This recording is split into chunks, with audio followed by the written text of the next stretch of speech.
Okay guys, here I'll be taking you over through truth tables. So basically what a truth table is something that would test whether a particular statement is true, and then also when added with other statements to determine whether the output would be true or false. So basically they would use alphabets like P, Q, R, S to determine each particular statement. Uh, P being the first statement, Q being the second, third, and so forth. So in doing this, the statement in our case at P, we are trying to determine whether or not P is true or false. An example of a statement can be as follows. Today it's raining. Today it's raining. So if you say today it's raining, this statement can either be true or false. So in this instance, you either use a T for true, and in another instance, you would use like a 1 saying that this is true. And if it's false, you can also represent it with a 0 to determine that this statement is false. You'll find in an instance whereby you have got more than one statement. Today it's raining is P. Then you find that when you get to Q, Q is saying today is windy. The statement might be saying today is windy. So now we need to then put these two statements in a truth table, and we need to find out all the possible outcomes of those statements. So if it is raining, can either be true in this case, and also it can also be true that it is raining, but also it is windy. So both of them can be true.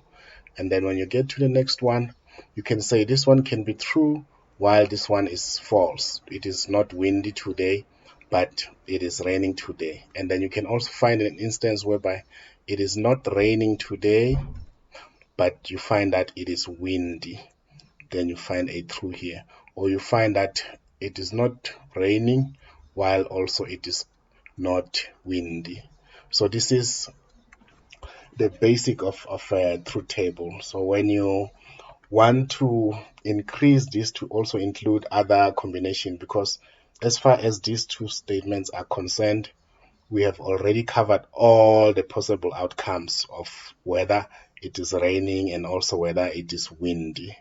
So I'm just going to take you over to see how many of these rows, what determines for you to know how many rows you need depending on the number of statements that you are doing. Okay, I'm just gonna get rid of this for now.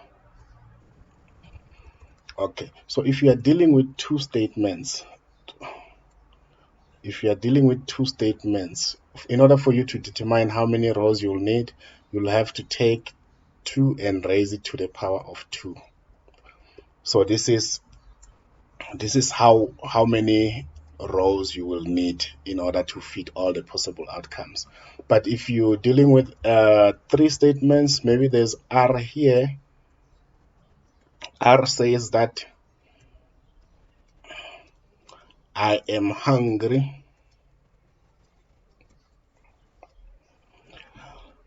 So now you've got 3 statements, and then in this case you have to take 2 and raise it to the power of 3. In this instance, this would be 2 times 2 times 2, giving you an 8. So it means that you will need 8 statements, 8 rows in order for you to fill all the possible outcomes. So since you need 8, in the first column being Q, you're just going to take half of that 8 and make it true.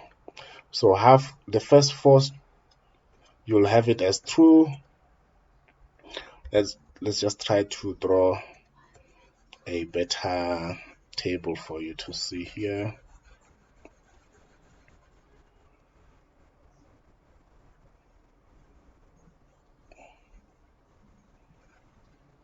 Okay, so you have noted that you have got 3 statements. You have got P that says it's raining. You have got Q a statement that say it is windy, and you have got R, which is a statement that is saying that I am hungry. So in an instance like this, we remember we did mention that you will determine the number of rows by 2 raised to the power of the number of arguments that we have here, the number of statements, which is 3, and in this case it will give us an 8. So if you have an 8, take the 50% of this, which is 4, and have it true under the first statement, and then the rest of them followed by false. 4 of the falses to complete our 8. And in the next one, you will just take the 4 also divided by 2, meaning that you give the first 2 to be true, then followed by false, 2 of the false, and then 2 of the true, followed by 2 of the falses. Okay, and then this one here, you do the same. You just divide this, and then you get true, false, true, false. True, false, true, false, true, false, true, false. 1, 2, 3, 4, 5, 6, 7. We did not do good here. It must be a true and a false. True, false, true, false. Okay, so once you get here, then you know that okay, you have got all the possible combination of these 3 statements if you're testing the statements. So which means there's no any other combination other than these 8 that we have here. So then you will also find an instance whereby they talk of a negation of P. So a negation of P is it's nothing but the opposite of what we have there. So if we have ourselves a negation of P, sometimes it's written like this, P, or even like this. So it's a negation of P. So since we've got 4 of the true here, then you can just have them negated into false, meaning that you'll have 4 of the falses, and then where there's false, you're going to have true. And there you have it. So this is how a negation works. You just take that and then make it an opposite of it. And you also have an instance whereby you have got operators that are testing whether P and Q are the same, whether it is raining and it is windy. And in this instance, for the and, we use this symbol. So we can say P and Q. So P and Q need to be true for this statement to be true. So in this case, you have P and Q being true in the first 2, but they are both true in the first 2 columns, in the first 2 rows. Then you go true here, and then when you're going down, you can't find true in both columns. So which means the rest of the 6 will be false, false, false, false, false.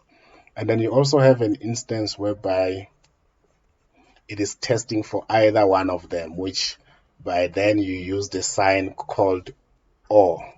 So this is the sign to say either one must be correct. So either one must be true, which is this one. So if you have P or Q in this instance, it means that if either P or Q is true, this one will be true. So because we know that the first 4 of this is true, which is either one of them, then we have true, true, true, true. And then as we move down, we see there's 2 of the trues under Q, which means it will still be true, true, until we reach the bottom whereby all of them are false. So in this instance, we will have ourselves false and false. So this is how you approach truth tables, even when you are given like a large equation. I will be recording a video on a large equation of this, so that we can be able to see how we go across, we complete the truth tables. Thank you.